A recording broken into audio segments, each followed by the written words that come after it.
Hello, hello, hello. Encore une chronique scientifique aujourd'hui. La psychologie est une science qui peut nous aider à comprendre de mieux en mieux ce que veut l'être humain et ce que veut être l'être humain. On va parler d'Abraham Maslow maintenant. Vous le connaissez probablement par ce qu'on appelle, et par ce qui s'appelle, la pyramide de Maslow. C'est une de ces théories où il explique les priorités qu'ont les êtres humains dans leur vie. Je suis vraiment super mal installé pour faire cette vidéo. Au premier étage, on a la plus grande priorité qui est de survivre dans la pyramide. C'est donc le premier étage, donc survivre, avoir à manger, d'avoir un toit, etc. Mais donc ça c'est pas notre but final. Quand on a accompli ça, on peut monter des étages de la pyramide avec, j'avance rapidement, hein, je les fais pas tous, on a ce qui va être le besoin d'identification, par exemple en cours de route, qui est le besoin d'avoir des amis, d'appartenir à un groupe, une communauté, etc. La famille, les amis, la religion, tout le monde connaît. Maslow peut aider à comprendre que certaines choses que l'on veut sont normales, et savoir à quel sujet on doit donner la priorité. Si on essaye de trouver la réalisation de soi alors qu'on n'a ni toit ni bouffe, ça risque d'être compliqué, parce que tu n'auras pas tout le matériel possible, tu pourras pas faire de bonnes relations parce que tu n'auras même pas pris ta douche, j'en sais rien, des trucs comme ça quoi.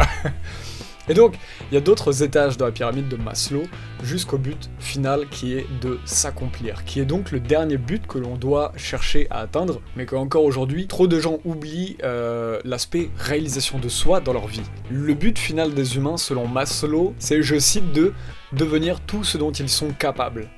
Et justement, le sujet que je veux présenter aujourd'hui, rapidement, ça s'appelle la psychologie humaniste. Et c'est donc par Abraham Maslow, la psychologie humaniste. Pour un petit peu de contexte, Maslow est américain, né à New York en 1908, donc au début du XXe siècle. Il nous a quittés en 1970. À l'époque, la psychologie était déjà très inspirée par Freud, notamment avec les études sur l'inconscient, etc.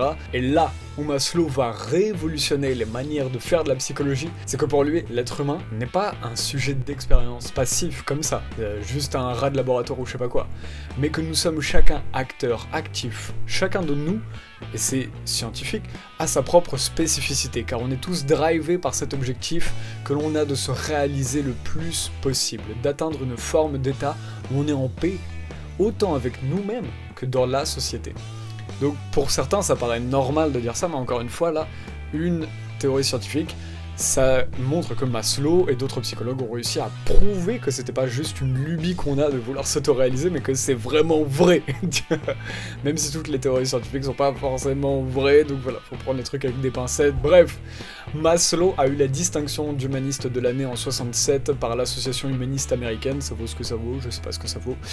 Et pour tous ceux qui étudieront les psychologies positives, qui sont d'autres courants dont on parlera dans ces petites chroniques que je fais, Maslow est vu par les psychologues positifs comme un précurseur. Sa théorie est intéressante à Maslow car si on ne se réalise pas, comme il le préconise, c'est là que l'on risque de devenir frustré par la vie, cynique, sarcastique, en colère, voire déprimé.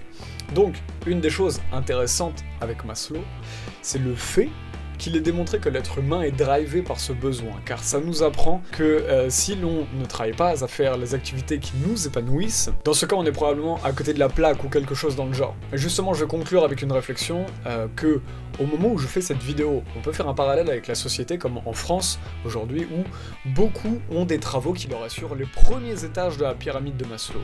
Mais on oublie parfois trop que les humains, que les êtres humains, qui ne sont pas juste un mot, ce sont nos voisins. C'est pas juste des humains, ce sont les voisins, ce sont les gens que l'on croise, que l'on peut croiser, c'est les gens qui souffrent, c'est les gens qui sont heureux partout dans le monde, etc. C'est nous tous, nous sommes tous liés, et ce serait peut-être intéressant de pouvoir créer et penser à créer un système, parce que c'est les êtres humains en démocratie, ce sont tout le monde, tous les citoyens qui font société. Et ce serait peut-être intéressant de créer un système où on remettrait l'épanouissement de chacun au centre des choses. Donc voilà, si vous avez du mal à vous lancer dans des activités où vous savez que ça peut vous épanouir ou vous permettre de vous réaliser, etc. et que vous savez pas comment vous lancer, vous savez pas si vous avez vraiment le droit ou je sais pas quoi, vous pourrez maintenant dire que que grâce à Abraham Maslow, vous avez le droit, c'est normal qu'on ait à se réaliser.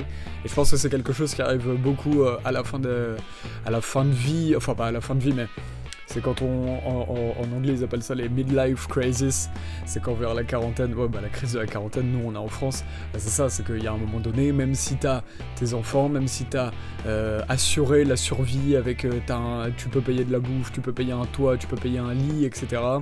Tu peux même te payer la climatisation chez toi, et t'as un groupe d'amis, mais il te manque quelque chose. Donc voilà, c'est quelque chose qui est extrêmement important pour nous, la réalisation de soi, et maintenant vous pourrez dire que grâce à Abraham Maslow, c'est prouvé scientifiquement.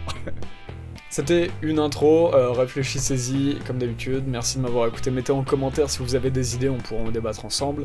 Je vous conseille des biblios sur Maslow, la psychologie, il y a plein de lectures intéressantes encore une fois sur Maslow. En 1964 il a écrit Religions, Value and Peak Experiences.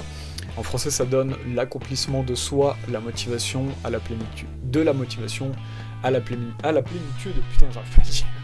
Et sinon il y a un autre livre de Christian Jarrett, 3 minutes pour comprendre les 50 plus grandes théories en psychologie, donc voilà. Et en attendant, merci de regarder, mettez un like, mettez un commentaire, et on se revoit très très prochainement. Ciao ciao, bye bye.